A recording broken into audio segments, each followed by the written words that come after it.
which, according to the senator, makes it difficult to determine the total amount allocated in the financial year, and thus hindering the efforts to ensure equitable access to education. Allow me to hand over back to the chamber.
The senator for Kiambu County, Senator Karungo Dhangwa, in his motion in regards to the consolidation of bursaries for the equitable access to education of Kenya, seeks to have the Senate urge the Ministry of Education to audit the funds allocated to bursaries, both the national government and the county governments, that there is consolidation of funds distributed by various government entities and agencies with the aim of directing that these funds be sent to schools as supplementary capitation to facilitate the achievement of free secondary education. And that number 3, there is a calculation of the cost of education per learner, and make this information public for primary, secondary, and tertiary institutions, including a detailed breakdown of the annual financial requirements of each student across the country.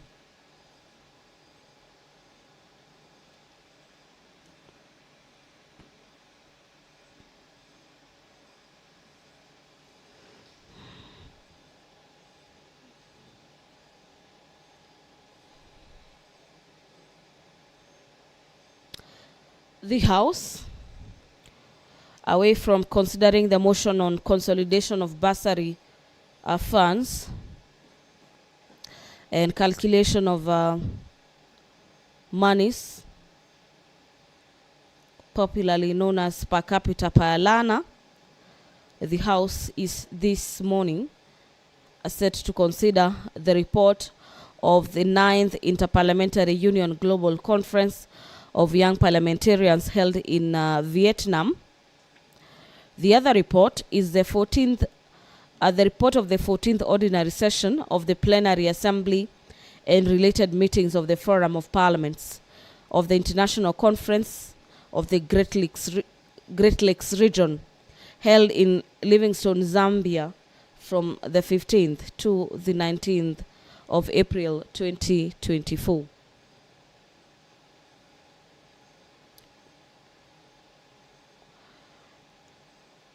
Senator Veronica Maina, on behalf of the Senate caucus that represented Kenya in the parliamentary delegation to the 2024 Joint United Nations Interparliamentary Union parliamentary hearings that were held in the United Nations headquarters in New York, United States of America, from the 8th to the 9th of February 2024, is seeking to have the Senate note the report of the parliamentary delegation to the 2024 Joint United Nations Interparliamentary Union parliamentary hearings held in the United Nations headquarters in New York. The team laid its report on the table of the House on the 17th of September 2024.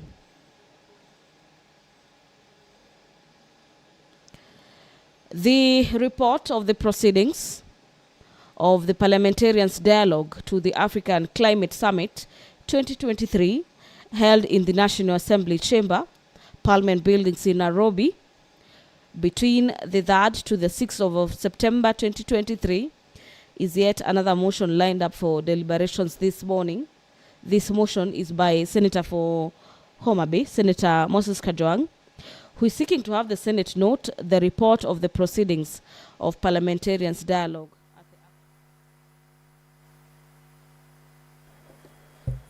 Honorable Senators, there being no quorum and having rung the bell pursuant to provisions of Standing Order 40 subsection 2, the Senate stands adjourned until later today, 15th October 2024,